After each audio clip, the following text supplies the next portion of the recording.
Assalamualaikum warahmatullahi wabarakatuh. Saya Faisal Abdul Karim. NIM saya 221 218 1031. Saya dari kelas Elektro B reguler sore. Di sini saya akan menjelaskan tentang sistem komunikasi broadband. Yang pertama yaitu definisi broadband.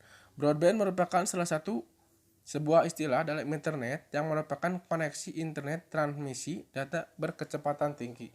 Ada dua jenis, yaitu DSL dan kabel modem, yang mampu mentransfer 512 kbps atau lebih, kira-kira 9 kali lebih cepat daripada modem yang menggunakan kabel telepon standar. Mengapa broadband? Yang pertama karena konvergensi atau digitalisasi. Telekomunikasi pengembangannya di digitalisasi yang informasinya berupa data bitstream, karena sinyal digital lebih tahan noise daripada sinyal analog. Oleh karena itu, banyak sinyal digital yang digunakan pada telekomunikasi. Yang kedua, bisa di PC ataupun aplikasi. Dan yang ketiga, dalam sisi parameternya berupa bandwidth, suara, data, image, dan video. Teknologi broadband. Ada dua jenis, yaitu wireline broadband access dan wireless broadband access, yaitu menggunakan kabel dan tanpa kabel. XDSL. XDSL merupakan teknologi jaringan yang memungkinkan terjadinya komunikasi suara, video, dan data berkecepatan tinggi melalui jaringan kabel tembaga. XDSL bisa melakukan pengiriman informasi berupa suara dan data dalam waktu yang bersamaan. Jenis-jenis XDSL. Yang pertama IDSL, SDSL, ADSL, VDSL, HDSL, dan RDSL. ADSL. ADSL yaitu teknologi yang mempunyai kecepatan data yang berbeda untuk pengiriman dan penerimaan upstream dan downstream. Upstream lebih lambat daripada downstream. Kelebihan ADSL dibanding dengan yang lainnya yaitu kecepatannya tinggi dengan jarak yang memadai dan bisa mendukung layanan komunikasi suara. Untuk hardware yang digunakan dalam ADSL yaitu modem ADSL, DSLAM, ATM atau IP switch, dan RAS. Ini adalah konfigurasi dari jaringan ADSL. Untuk komunikasi data menggunakan PC atau komputer yang dihubungkan dengan modem, lalu menuju ke splitter, dari splitter ke DSLAM, dari DSLAM ke ATM, dari ATM ke RAS, dan dari RAS ke internet tujuan. Itu adalah konfigurasi dari komunikasi data. Untuk komunikasi suara, dari telepon, menggunakan telepon, yaitu dari telepon ke splitter, dari splitter dihubungkan ke DSLAM, dan dari DSLAM ke sentral PSTN. Selanjutnya yaitu kelebihan ADSL. Yang pertama, satu channel bisa digunakan untuk komunikasi suara dan data. Mudah dalam instalasi, koneksinya yang mudah sehingga tidak perlu melakukan dial-up lagi, dan koneksinya stabil dan aman. Untuk jasa ADSL sendiri yaitu internet access, video on demand, remote LAN access, interaktif multimedia, dan HDTV. Bagaimana voice dan data dapat ditransmisikan secara bersamaan, yaitu dengan adanya proses upstream dan proses downstream, di mana dalam proses upstream membagi frekuensi ke dalam beberapa channel. Di dalam satu channel terdapat satu sinyal carrier. Sinyal carrier tersebut bisa berupa data ataupun suara dikirimkan secara bersamaan dalam satu saluran yang dibagi-bagi untuk beberapa sinyal. Sedangkan dalam proses downstream, proses kerjanya sama dengan upstream, namun frekuensinya yaitu frekuensi sisa dari proses upstream. Di sini frekuensi yang digunakan yaitu frekuensi tertentu. Untuk modulasi sendiri, modulasi yang digunakan dalam ADSL yaitu modulasi discrete multitone atau satu channel digunakan oleh beberapa frekuensi carrier. FTTX atau HFC. Ada beberapa macam FTTX. Yang pertama fiber to the building, yang kedua fiber to the curb, Yang ketiga, fiber to the home. Dan yang keempat, hybrid system. Jaringan FTTC.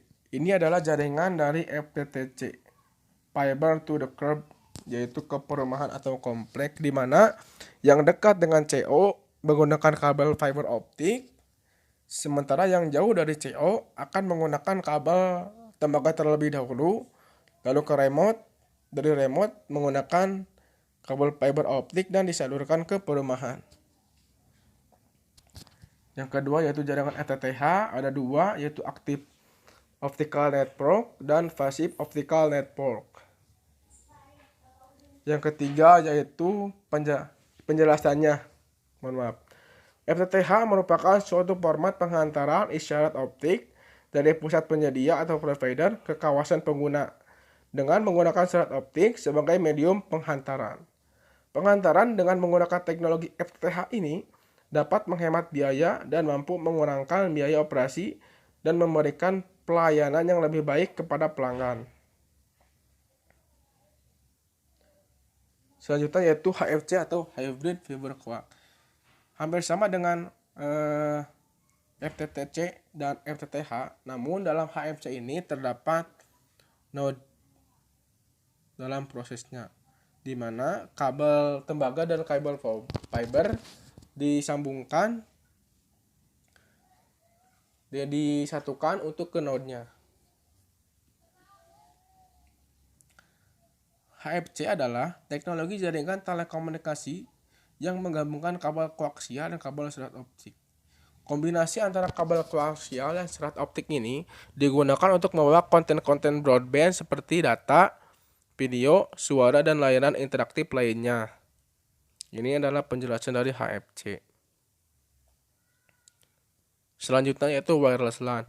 Wireless LAN adalah suatu jaringan area lokal nirkabel yang menggunakan gelombang radio sebagai media transmisinya. Link terakhir yang digunakan adalah nirkabel.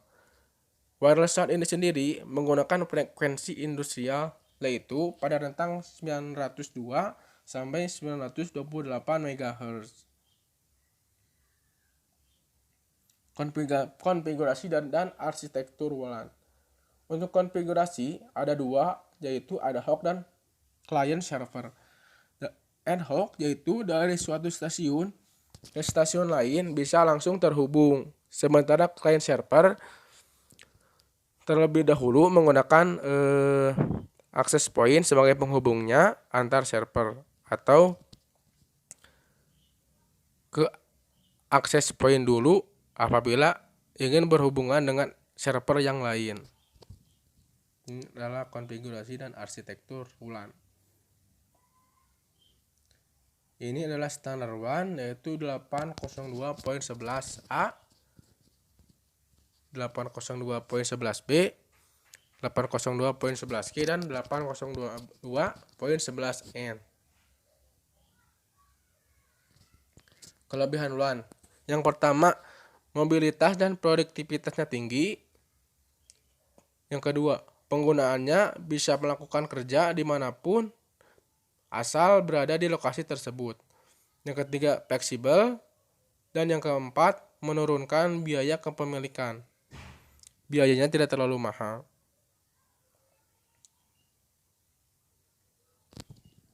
Selanjutnya yaitu hotspot. Hotspot adalah istilah untuk suatu area di mana user atau orang dapat mengakses jaringan internet, asalkan menggunakan PC, laptop, atau perangkat lainnya yang memiliki fitur berupa Wi-Fi. Ini adalah penjelasan dari Wi-Fi.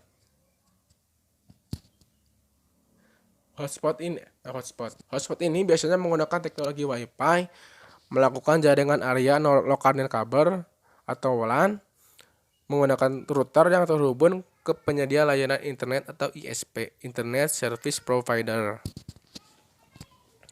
Selanjutnya yaitu WiMAX. WiMAX yaitu menggunakan standar IEEE 802.16. WiMAX menggunakan gelombang microwave dalam mentransmisikan data yang dikirimkan dengan kecepatan yang tinggi dan jarak jangkauan yang sangat luas mencapai 50 km. WiMAX hanya bekerja pada jaringan 4G. Untuk 2G ataupun 3G, WiMAX tidak berfungsi. Kelebihan WiMAX. Yang pertama, satu pemancar dapat menangani ratusan user.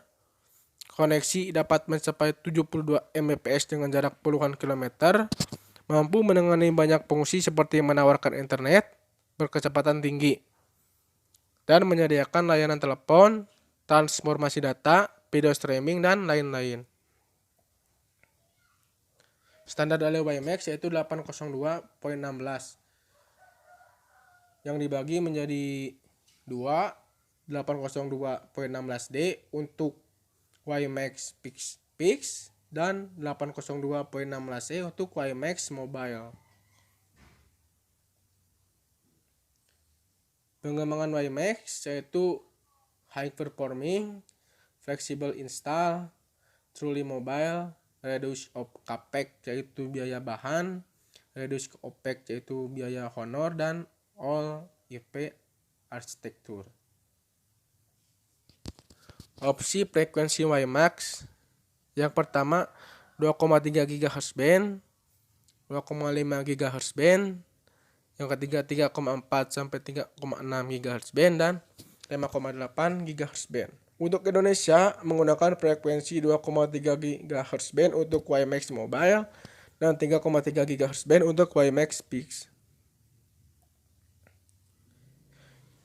Jaringan WiMAX daerah permukiman. Ini adalah bentuk dari jaringan atau contoh dari jaringan WiMAX daerah permukiman. Selanjutnya yaitu jaringan WiMAX di kampus, di mana base stationnya dipasang di atas gedung dan saling terhubung dengan gedung-gedung lain.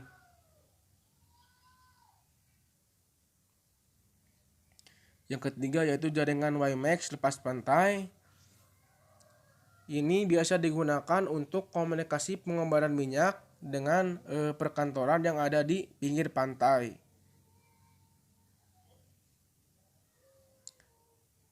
Jaringan WiMAX keamanan umum yaitu Central Office bisa terhubung ke keamanan umum seperti ambulans, terminal, polisi, ataupun ke pemadam kebakaran.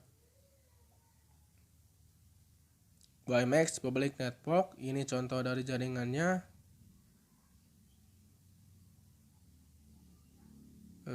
WiMAX Private Network, jaringannya seperti ini.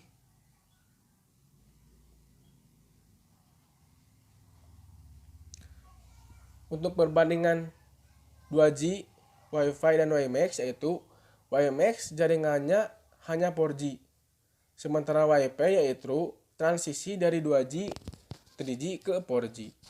Untuk 2G atau 3G, full mobility, security, dan quality of service-nya terjamin. Untuk Wi-Fi, terdapat jaringan yang tidak kompleks atau simple dan terdapat broadband. Sementara untuk WiMAX mengcover 2G atau 3G dan Wi-Fi dengan tambahan large coverage atau cakupan yang luas. Berarti WiMAX ini mengcover jaringan-jaringan 2G sampai 4G maupun Wi-Fi. Sekian presentasi dari saya. Mohon maaf apabila ada kesalahan kata. Wabillahi taufiq wal hidayah. Wassalamualaikum warahmatullahi wabarakatuh.